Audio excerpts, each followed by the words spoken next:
साथियों नमस्ते। आज माननीय प्रधानमंत्री श्री नरेंद्र मोदी जी ने कैबिनेट में दो बहुत बड़े फैसलों को अनुमति दी है।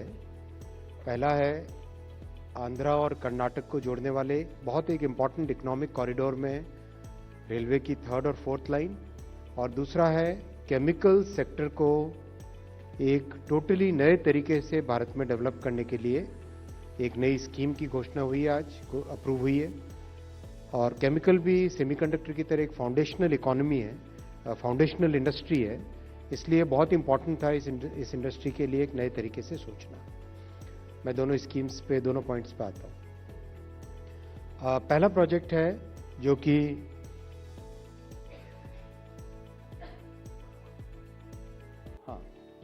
पहला प्रोजेक्ट है जो अगर आप देखें कर्नाटका और आंध्रा को जोड़ने वाली ये लाइन बेसिकली गुंतकल से बेल्लारी से होसपेट, होसपेट से हुबली और हुबली से आगे अंकोला की तरफ अगर इस रूट को देखें, this is one of the most important economic corridors. There are steel plants, there are power plants, there are cement plants. एक मेजर इकोनॉमिक एक्टिविटी इस एरिया में होती है। That's why if you recall कुछ ही महीनों पहले एक कैबिनेट का अप्रूवल हुआ था from Bellary to Hospet 3rd and 4th line. आज अप्रूवल हुआ है गुंतकल से Bellary 3rd and 4th line, और उसके आगे फिर होसपेट से Hubli 3rd and 4th line का ऑलरेडी डीपीआर अंडर प्रिपरेशन है। यानी गुंतकल से लेके all the way to Hubli and beyond that Hubli से अंकोला की न्यू लाइन, ये करने से नॉर्थ कर्नाटका का एक कंप्लीट इकोनॉमिक कॉरिडोर बनता है। यही इस प्रोजेक्ट की सबसे बड़ी इंपॉर्टेंस है। आज ये प्रोजेक्ट अप्रूव हुआ, बहुत बड़ा प्रोजेक्ट है, 46 किलोमीटर्स का, 1264 करोड़ रुपीस का इन्वेस्टमेंट इसमें आएगा। कर्नाटक आंध्र प्रदेश दोनों को जोड़ेगा। ये एक बड़ा मेजर ब्रिज है वेदावती रिवर पे, और उसके अलावा 7 मेजर ब्रिजेस हैं, 52 माइनर ब्रिजेस हैं, और 3 साल का ये प्रोजेक्ट का ड्यूरेशन है।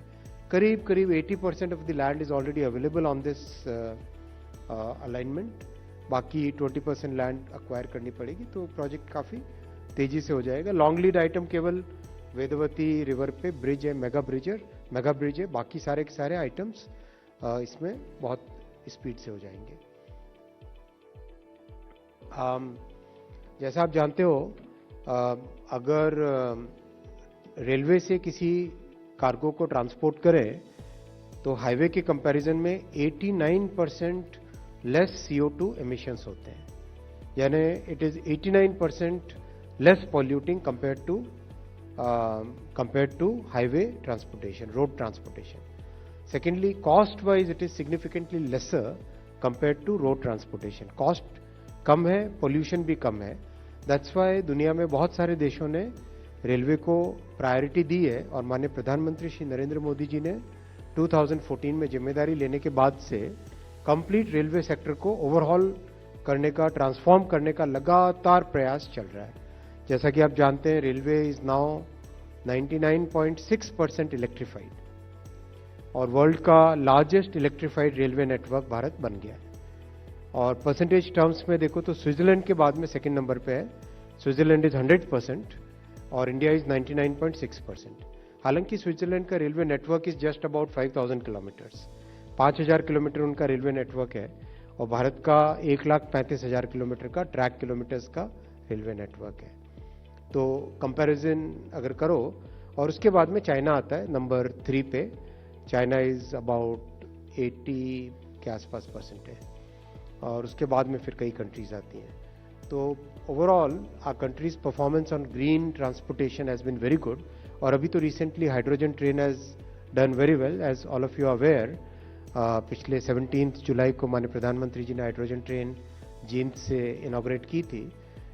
कल या रादर आज सुबह तक इसके 1000 किलोमीटर्स फ्लॉलेस कंप्लीट हो गए। 1000 kilometres of hydrogen train running without any issues. शुरू का पीरियड बहुत इंपॉर्टेंट होता है ट्रेन के कॉमर्शियल रन में, तो we are very vigilant over each and every parameter. We are measuring about some 130 odd parameters continuously हम मेजर कर रहे हैं उसमें। कैसा उसका बिहेवियर है, किस तरह के उसके पैरामीटर्स के वैल्यूज आ रहे हैं, वो सब चीज़ें मेजर कर रहे हैं। तो इस प्रोजेक्ट से 16 मिलियन टन जो एक्स्ट्रा कार्गो आएगा, that is equivalent to planting 27 lakh trees. यानी 27 लाख ट्रीज अगर हम लगाते, उससे जितना कार्बन डाइऑक्साइड सिक्वेस्टर होता, कम होता, एटमॉस्फेयर से एब्जॉर्ब होता, उतना इस रेलवे लाइन के बनाने से कार्बन डाइऑक्साइड ट्रांसपोर्टेशन सेक्टर से कम होगा। So that's why it is equivalent to planting 27 lakh trees. 31 lakh human days का एम्प्लॉयमेंट इससे जनरेट होगा और 149 करोड़ लॉजिस्टिक्स कॉस्ट देश की बचेगी। सेकेंड मैं पॉइंट आता हूं भव्य रसायन स्कीम। हम सब जानते हैं कि इकोनॉमी में there are certain industries which are foundational industries, जैसे steel industries a foundational industry, chemical industries a foundational industry, semiconductor industries a foundational industry. Foundational industry का इंपॉर्टेंस इसलिए होता है that foundational industry supplies material to many other industries. अगर आपके पास देश में एक फाउंडेशन इंडस्ट्री स्ट्रांग है, तो उस फाउंडेशन इंडस्ट्री पे you can build many other industries. Chemical is one of those industries जिसमें if you have that industry in your country, then you can have multiple other industries which are based upon chemical industry. So that's why माननीय प्रधानमंत्री जी ने इस industry पे बहुत ध्यान देके भव्य रसायन स्कीम बनाई है। भव्य रसायन स्कीम का बेसिक थीम है plug and play chemical parks. Plug and play chemical parks time tested strategy है, दुनिया के कई देशों ने की है ये। और इस स्ट्रैटेजी में केमिकल में कॉम्प्लेक्सिटी आती है एनवायरमेंटल इश्यूज के कारण। एनवायरमेंटल कंसर्न्स बहुत इंपॉर्टेंट है केमिकल इंडस्ट्री में, सेफ्टी कंसर्न्स बहुत इंपॉर्टेंट है केमिकल इंडस्ट्री में। इन दोनों का ध्यान रखने के लिए जो केमिकल इंडस्ट्री के लिए जो स्पेशल रिक्वायरमेंट्स है, for example common effluent treatment plants, for example special effluent treatment plants, for example how the gaseous emissions will be treated, right, इन सब का ध्यान रखना बहुत जरूरी होता है। Not just the liquid emissions but also the other gaseous emissions which are emitted in the chemical industry. Then safety becomes very important because workers की safety और इसके अलावा जो भी आसपास लोग रहते हैं, जो भी काम उस एरिया से जुड़े हैं, उन सब की सेफ्टी, इन सब को ध्यान में रखते हुए 3 डेडिकेटेड केमिकल पार्क्स बनाए जाएंगे। These 3 dedicated chemical parks will basically be selected through a challenge mode।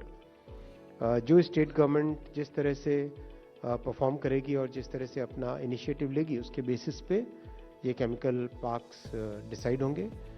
And once these chemical parks are decided, 1000 crore rupees तक का हर एक केमिकल पार्क को सपोर्ट दिया जाएगा।